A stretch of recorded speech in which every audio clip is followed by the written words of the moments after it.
All right, folks, welcome to our quarterly webinar. I'm Jeff Quick with Paladin Financial. I'm an investment advisor representative, and I'm joined here today with our special guest, Michael Johnson. Welcome, Michael. Thank you, Jeff. All right, let's go ahead and get started with our very timely topic of cybersecurity awareness. With the holiday season approaching, the hustle and bustle of everything going on, people sometimes are not paying attention to things they normally pay attention to because of all the busy and the hustle and bustle. So we're going to go ahead and get started. And like I said, we're joined today by Michael Johnson. Some of the things we're going to cover today, how people commit fraud, how to recognize some of those tricks, tactics that they're using, and some special things you're going to want to keep an eye on and ways you can go about protecting yourself. Our guest today, Michael Johnson, he's an IT business leader, over 25 years of experience delivering secure and reliable, user-friendly technology solutions. He leads some of the technology initiatives here, ranging from digital transformation, data security, and more. So once again, welcome, Michael. All right. Thanks, Jeff. Thanks for having me. Appreciate you being here and your time and sharing your knowledge with our clients and prospects as well that may be joining us today. So a couple of things, cyber essentials and your roles. We obviously live in a very technological world. This is one of the fastest growing areas of criminal activity. Everything I have, I know, and probably all of our guests is out there somewhere in the digital universe. And of course, just by being out there and participating in technology, we're all risking attacks, compromises of our financial and personal information. So some of the things you want to look for, fraudsters are targeting what? They always target the weakest link. You know, when it comes to normal security and protecting things like our homes, right? One of the things we try and do is just make our home or our materials look more difficult, right, to take or intrude upon. Find somebody else, find a weaker link than me. So there's things we can do. People are going to target where they think or where they know money is. That often includes higher income earners, people with financial knowledge, maybe people in high positions where they have access to financial information or finances in general. This isn't something that goes on just amongst the uneducated. They target, like I said, higher net worth individuals, college educated, people that are optimistic. They're just going through life, enjoying things, trying to go about their daily lives, maybe not paying close enough attention to some of the vulnerabilities they may be exposing themselves to. What are a couple things you can do, Michael, to protect yourself? Yeah. So if there's one thing I can recommend, it right there is think before you click, and more than anything, constantly taking that pause to really look at something, think it through. Don't just react. Don't just click. Don't just open the attachment. As we put on here, right there, these criminals, right? We won't call them hackers. We'll call them criminals. Are attempting to get you to quickly respond, have a sense of urgency, do something without thinking. So, thinking before you click. Is this person asking you for money? Is this individual that is in this email an acquaintance? Would they really ask you for money? Of course, the old ones, did you really win the lottery? Or there's, I believe, the prince in a foreign country that wants to go ahead and send you money to give you a piece of it that he can have some later. I don't know, I haven't seen one of those for a while, but I'm sure they're still out there. And beyond that, when you're looking at that, do you know the person? Are you expecting that email? If you're working with a bank right now with something, are you expecting them to send you an email with a form that you need to complete? And then obviously if it's a criminal, they're going to try and create that sense of urgency and potentially even use threatening language. So, you know, the number one thing is just slow down, take your time, give yourself the opportunity to really reflect before you do something. Yeah, that's what I heard you saying, Michael. Number one, just slow down, take a moment to think, right? And the old simple adage, if it sounds too good to be true, it probably is. I know my mom called me maybe a couple years ago and said that one of her friends had sent her an email that if she registered for something, she was going to receive $10,000. Her friend had already gone through it and received it. It was through instant message, and she thought she was communicating with her friend. And I told her simply after I was done letting her know that this was most likely fraud, I said, well, just pick up the phone and call your friends, see if they sent this to you. And of course, as soon as they picked up the phone, they had no idea. So it's just oftentimes just simply slowing down and thinking, is this too good to be true, or does this person need this information, right? Yeah, yeah, and even before we get to that point with the slowing down on that email, limit that information that you can potentially give to those criminals to use against you. We go ahead and we fill out those surveys on Facebook where we're trying to figure out what Star Wars character we are, what our favorite pet is or animal, and sometimes they are actually utilizing surveys to find out information that can be used against us, right? Pet's name, birthday. When you look at when you're setting up a password on a website, what are some of the questions they might ask you for your secret question? What's your birthday month? Where was the address that where you grew up, right? So make sure you don't fill out those surveys and give that information to them. Another piece is if you are using social media, I would be very reluctant to what I call post in real time. If I'm out at a restaurant and I want to post a picture about that, maybe I'll wait until I get home to go ahead and post that picture and say how great this restaurant was. I don't want potential criminals to know that I'm enjoying myself at a restaurant away from home. No one else is there. And they can use that real-time information against me. And then, the overall piece with that is lock things down to family and friends only, as much as you can in social media. And that way, hopefully you've locked down enough information that, you don't have to worry about as many phishing attempts like Jeff will bring up later, that you have to worry about by locking that information down and not getting to the point where they have it. Great point, especially on the posting pictures in real time. If you're traveling, maybe wait until you get back from your vacation to post.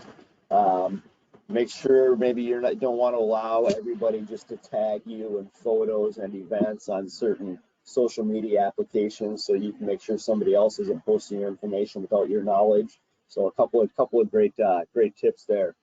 Other tricks and tactics are out there as well. There are some things you can do to stay safe. These hackers become better and better at their jobs, just like we all try and do in our daily lives. So it gets more and more complicated and difficult to stay a step ahead of them. But there are some things you can do. 90% of these breaches do start with a phishing attack, right? The success rate of these increases greatly if you're not prepared or aware of your surroundings. Just like in our daily lives, when we're walking to and from our car, be aware of your surroundings. When you're on the internet, be aware of your surroundings, the information you're putting into different applications, who you're sharing that with, who you're allowing to tag you. All of these things can go a long way to preventing you from being the victim.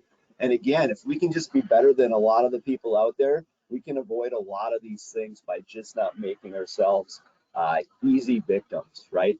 So phishing is number one. Usually starts with an email, some type of encrypted message from a company or a person that you know, maybe asking for information or trying to verify information. We also have phishing, right? Now this is phone calls or voicemails that they're trying to get you to respond to. And then of course, the latest one is through the text messages. I know this becomes more and more prevalent. I get more and more emails, notifications, questions, surveys on my phone than I have in the past. And a lot of times, if they're really sophisticated, they're using all three of these and piecing together information to get access to your finances. So be very careful when you're out there and just be aware of it. Oftentimes, these things are going to start with a company, people you do business with, interact with, friends, family. They can find out who you're attached to, who your people are through, LinkedIn. All of these different sites have people in common that they can search and gather more and more information on you. There may be a link that looks like it goes to a legitimate website. They may ask you to download some software or click on a link to verify that could end up putting some sort of malware on your device. The other thing they'll do is try to make this sound like it's urgent, again, to avoid you, like we said, slowing down and thinking about what you're responding to or the information that you are out there sharing. Spear phishing, again, this is just a more targeted phishing scam. It's usually targeted to a specific individual, campaign, maybe a company. They're sending messages that appear to be, again, from somebody that you know personally. It may look like it's from your company, could be HR, potentially your boss, IT department.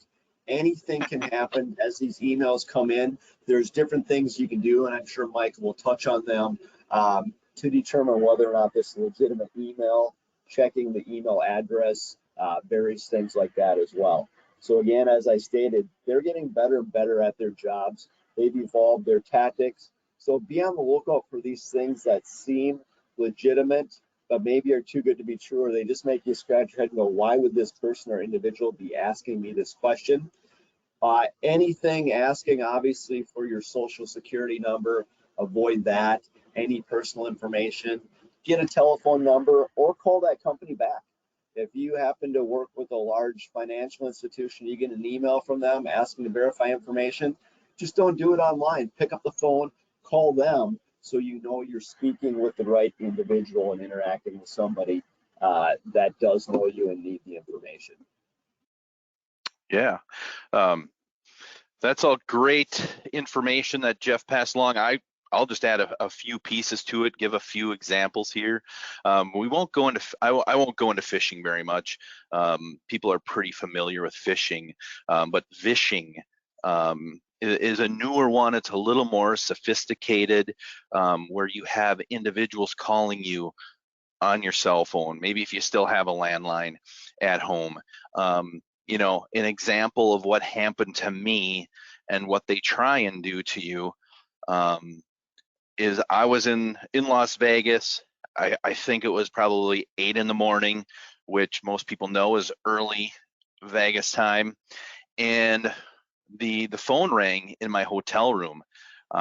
Went and picked up the phone, and it was somebody that said they were from the front desk, and they had issues with running my credit card during the processing the previous night. So they wanted me to basically give them my credit card number so they could reprocess everything.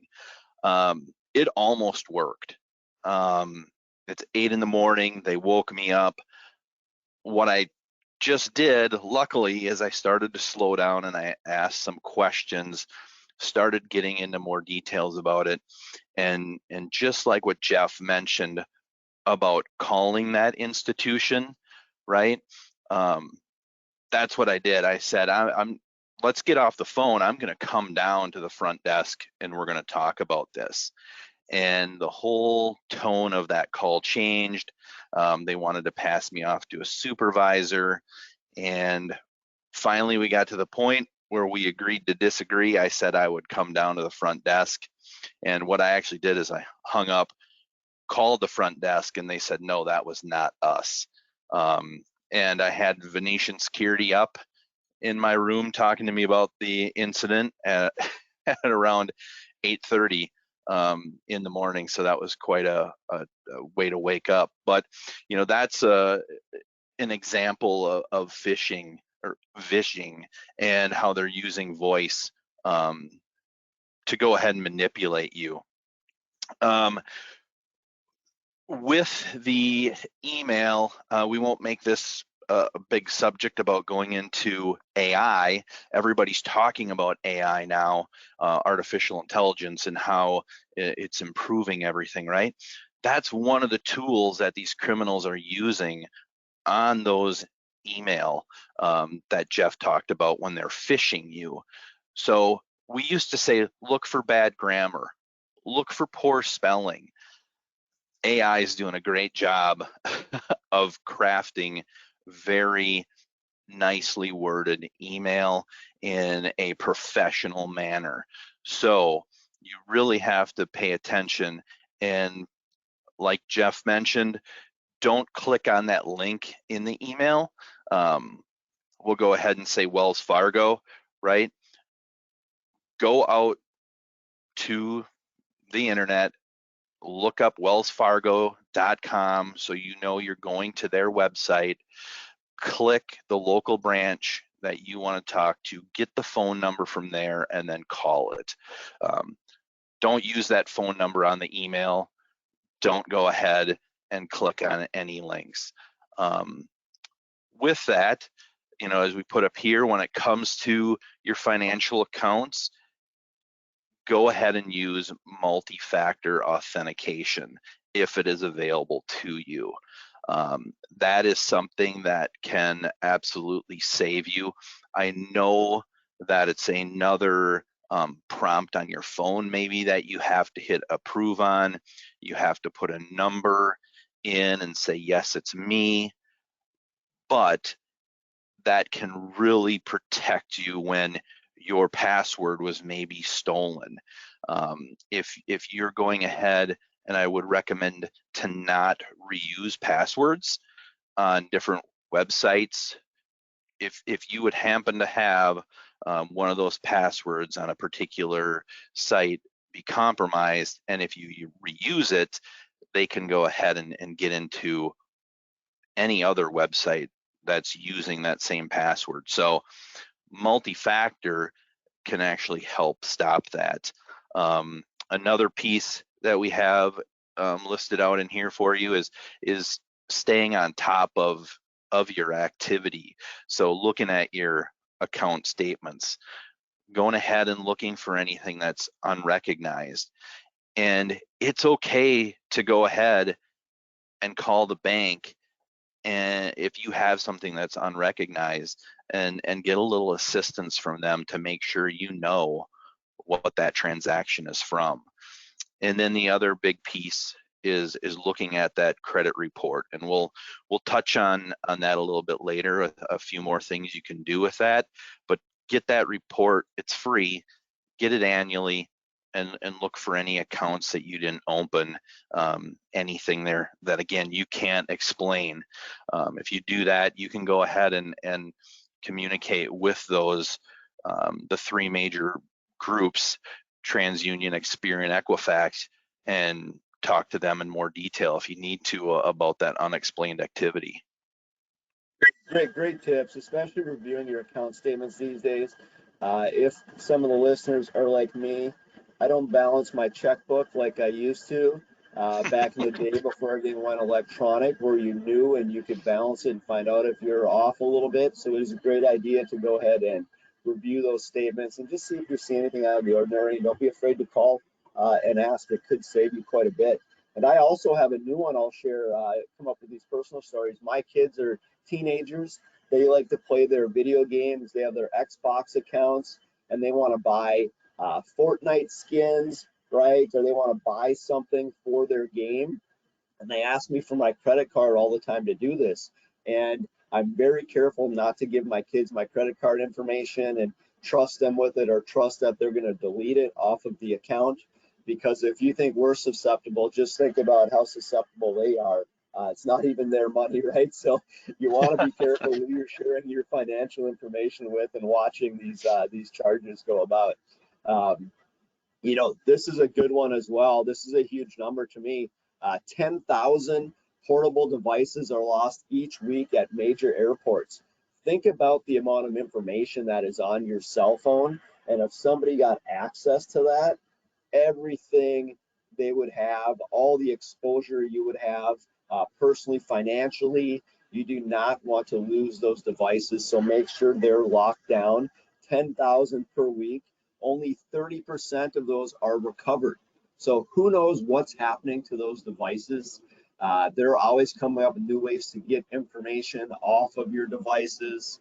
So be very careful with your smartphones and your tablets. Also, your work tablets, computers, smartphones as well. The amount of information that a lot of professionals have at their fingertips that could expose clients and their companies to this as well. So take a lot of care with your own personal portable devices. Yeah. And like you said, Jeff, our portable devices, they run our world now. That's how I know what I'm doing for the entire day is on my phone. I can do everything from my phone. And why is that? It's because it is a computer.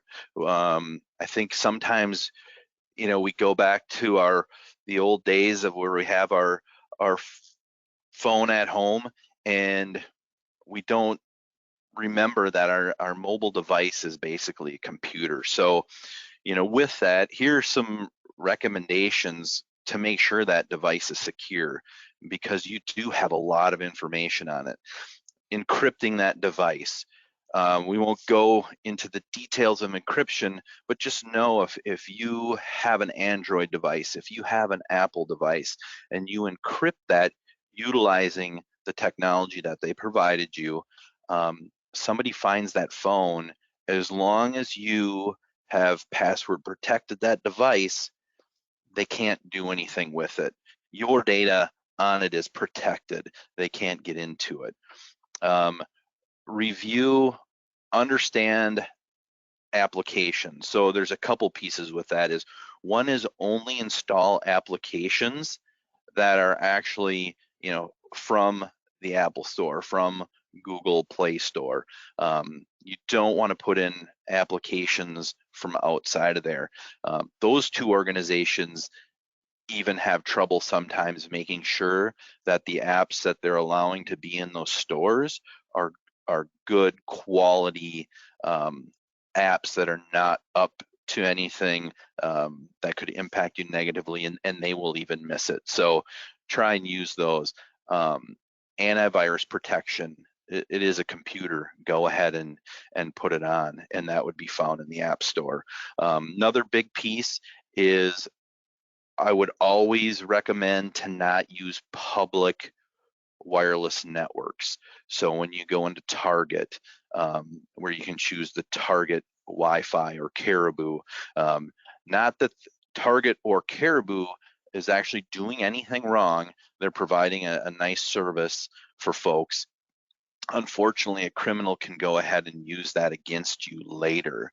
If you save that wireless network and your device happens to see that network somewhere, it may attach to that without you even knowing and utilize that for your internet connection. And what can happen is there could be an individual, they call it a man in the middle attack, where this individual can look at the traffic that's going across the network and sit there and potentially get information from you. So that's where we have on here using VPNs. If you do have to use a public Wi-Fi, use a VPN, that virtual private network. There's some available, NordVPN. There again, use a trustworthy one. Go into the App Store, make sure you're looking at reviews and choosing one that you have to probably pay a few dollars for. Not saying that they're that you can't get something for free, but a lot of times if something is free, they might be utilizing that information for something more than you'd expect. Back up that data, whether it be on your phone, we're talking mobile device here, but even your PC at home, make sure you're backing up that data. Remote data wipe. So with an iPhone or an Android, they're going to have different ways of doing this. Believe you can even use the technology, if you have a family and you have your kids with their phones, and you can actually keep an eye on where they're at. Utilizes that technology where if you lose that phone, you can go ahead and send a remote wipe to it. You've already encrypted it, so you should be okay, but you could remote wipe it and make sure that they aren't going to be able to get any information, no matter if they would even be able to get into the encryption. And then last piece, on this one is avoid storing the username and passwords on the device. If you are going to do that, I would recommend that you have it in a password manager. And I believe that Paladin at the end here has done a nice job of even giving you a couple examples of a password manager that you could use. If you want to go, yeah. So with that, I would also implement MFA on your phone if possible, and the apps that you're using on there. So multi-factor, so a thing one of those can be a password, a PIN, a thing you have, be it a physical badge, a smartphone, a hardware token. For some of you, if you've ever heard of a YubiKey, that's a little key that you can go ahead and put into your device, and you have to have that USB key in the device in order for it to actually function. And then something you are, or a thing you are, with biometric, like your fingerprint, voice, retina scan even now. So making sure that you're using multi-factor on your device and anywhere else that you can actually, to protect your data. And then here again, we're speaking about smartphones, but we'll broaden this out. Definitely something you want to do with your computer that you use at home as well. Keep that software up to date. When Apple comes out with a fix or a security patch, make sure you're installing those. I'm just like everyone else. They go ahead and they move stuff on us, and we kind of have to relearn where they moved everything on that phone, but they're doing that to try and help secure that device and make sure that they're staying ahead of the criminals, which is tough. And then performing the application updates, going into Google Play or the Apple Store and looking at any available updates for your actual applications that are running on that device. There again, taking those steps are going to help protect you if something would happen and someone's actually able to get into that device. If you have these pieces in place, it can help protect you further. You mentioned some of this, Michael. This isn't just all smartphone, tablet, also your home equipment, networking equipment. I know one of the things I notice that people don't do oftentimes is back up their data, set up the multi-factor authentication, and also have a backup if part of your multi-authentication is your smartphone and you lose that smartphone. You have another way to get that PIN or that secure code so you can get into that vital information. So be sure you're backing things up, updating also, as you just stated, all the applications in your software, because they're constantly updating their stuff and new ways to prevent fraud. And if you're not utilizing their updates, you're also exposing yourself to that as well. So if you can automate it, great. I know I do that at home, Michael. My phone automatically updates all the applications, anything every night, between like midnight and 2 a.m. I have it set up for. So when it's on the charger, it'll do those updates. So I try to stay up to date as much as possible. Yep. Next one, keeping an eye on PII. So what is PII? It's personally identifiable information. These are the things the hackers and the criminals are out there looking for. Once they get some of that personal information, it's very easy then to start piecing things together. I'll give you an example. This is part of my teenage criminal activity. I used to try and be a little hacker on a couple of video games. These were bulletin board services I used back in the day, and it would ask you personal questions to verify your information. And one of the questions they would ask you was, what is your telephone number? Well, I would get their first and last name, and then at a certain point, if you kept looking for a new question or review a question, it would eventually ask you a question maybe you have the answer to. So just one of those things to be aware of as you're filling these out. Use different key questions, and again, just avoid getting your personal information out there when it's possible. So social security numbers, we're all aware of that. Pretty much people know not to share your social security number. Fingerprints, facial images, these things are becoming more and more complicated again with the increased amount of artificial intelligence, the facial recognition. These are things that may be able to be faked at some point as well. So again, keep everything updated so you can avoid some of these things that will allow them to then use fraudulent activity against you. Yeah. And with that, I'll add, I assume that my data is compromised.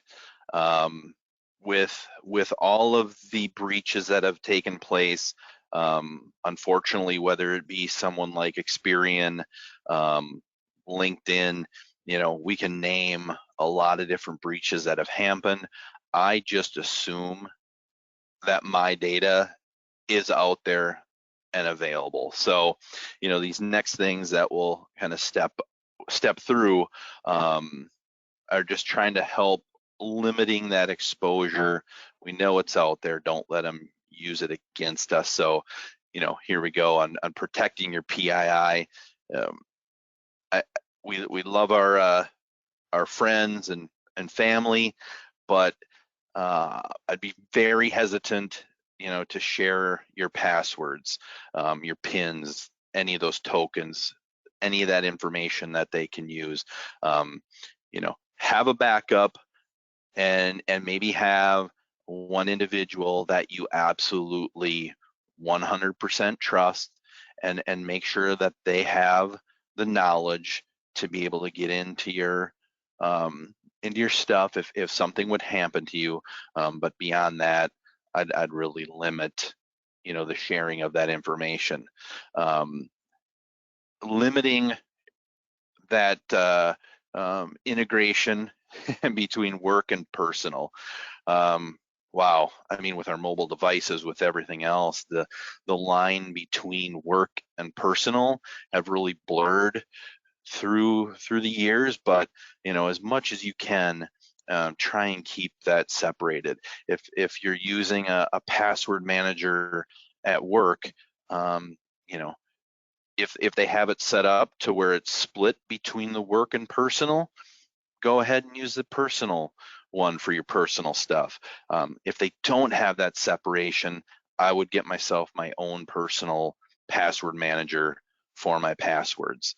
And then when you're getting rid of things, I know I still have paper at home.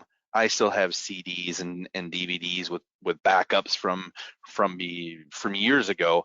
We have to make sure that we go ahead and get rid of them correctly. Paper, I still have my shredder in the office at home that does the cross-cut.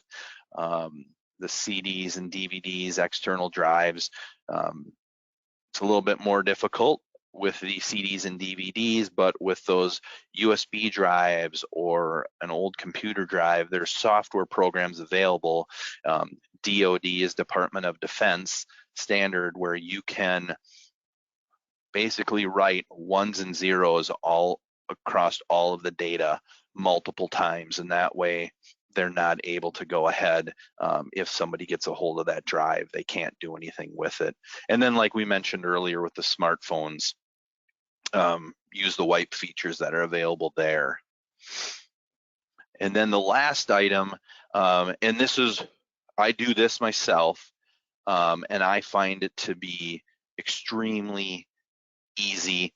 I believe that it used to cost $5, but now it's free.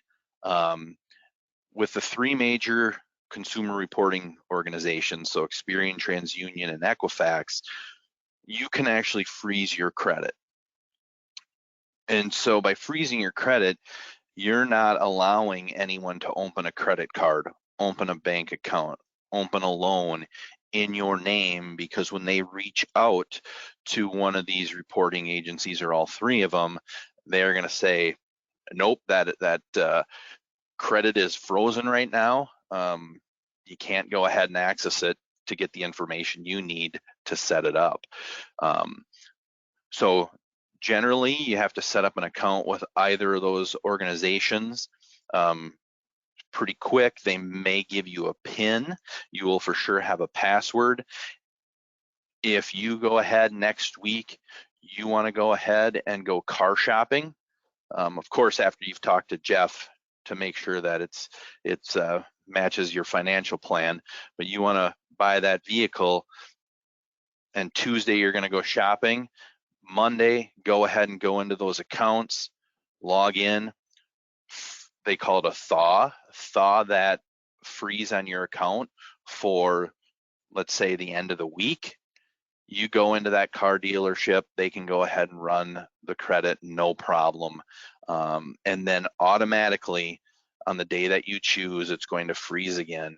And then you don't have to go back to not worrying about it, but it's as close as you can get to not worrying about it. That's a great tip. A lot of people don't do that, but think about how often you actually want a credit report run or need to utilize your credit. It's not very often, maybe a couple times a year for the majority of people. So great tip there.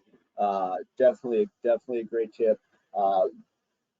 Michael mentioned password managers before. I use a password manager. It's a great way to secure your data. I have one very long, complicated password that I remember that then unlocks all the other passwords for all the different accounts that I have. Each one is different. You can do a health check. I do this on mine. Every once in a while, I'll do a health check and see how many passwords of mine are the same. Go in there and change them. Delete passwords for accounts or websites I no longer need to even have less exposure out there. The other great thing these password managers do, I mentioned my kids and wanting to use my passwords or credit cards for certain purchases. You can do a share of your password with individuals you have set up on your account where they don't ever see your actual password. So it's a great way if you do have to share your password from time to time with a spouse or loved ones or somebody. It's a great way to do that as well. So I would highly recommend checking out some of the various password managers, and there's a couple on your screen that are quite popular. Credit bureaus, we mentioned freezing the credit reports. Great idea, great thing to do. You know, if you want to share any more about this, Michael, there's a lot of information up there on the screen where you can go and get information. Numbers for the various reporting agencies are available for you as well. So I would highly recommend you consider doing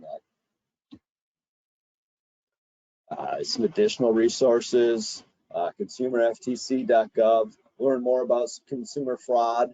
FINRA, regulatory agency that provides investor protection as well. So a couple more places, resources you can go to get some additional information to help protect yourself and your family. Some of these things do have costs associated with them, although I don't care how much it costs. It's a lot less cost than having your identity stolen or your finances taken from you, having to re-verify information, go through that whole process again. So do yourself a favor. If there's a little bit of cost on the front end, it could save you a lot of time grief, and money at the end of the day. So, couple of things. Paladin Financial, one of the things we have going on, there's our telephone number if you want any additional information, would like to reach out to us. PaladinGivesBack.com, great website to go to nominate somebody in need for the Gradient Gives Back program. This is where we in partnership will provide up to 12 months worth of mortgage payments for a family in need. We are out there looking for families, looking at resumes right now for people that, due to no fault of their own, maybe just need a hand up to get through a tough time. Maybe it was a medical reason, maybe somebody lost a job. There's something going on in their life where they just need a hand up to get back on their feet. And we would love if you have a family you feel worthy, go ahead and go out to PaladinGivesBack.com and nominate them for that.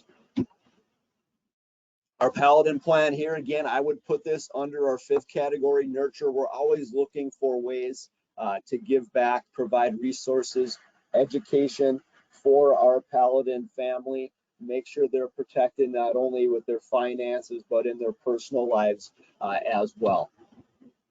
We will be having some holiday hours here coming up. So just to be aware of a few dates, obviously December 25th, we're closed Monday on Christmas. Tuesday, Wednesday, Thursday, Friday as well, going into the new year. So if you have pending financial needs prior to year end, be sure and reach out to us, to your advisor, to anybody in our office. We'd be happy to help you out during this holiday season. So just be sure and let us know with as much notice as possible. With that, I would like to wrap up the webinar for today. Special thank you to Michael for joining us, sharing all your knowledge and information with us. I hope everybody learned a couple of things they can take that will provide them some additional protection, put their mind at ease during this time of the year when unfortunately there's a lot of people out there looking to prey upon people and make them victims. So do yourself a favor and protect yourself as much as possible. Thanks everybody for joining us. I'm going to go ahead and end the webinar. If you have any other questions, anything we can do for you, of course, reach out to us here, Paladin Financial at 651-842-8406. Thanks again, Michael. Thank you, Jeff, and thank you for doing this for your clients.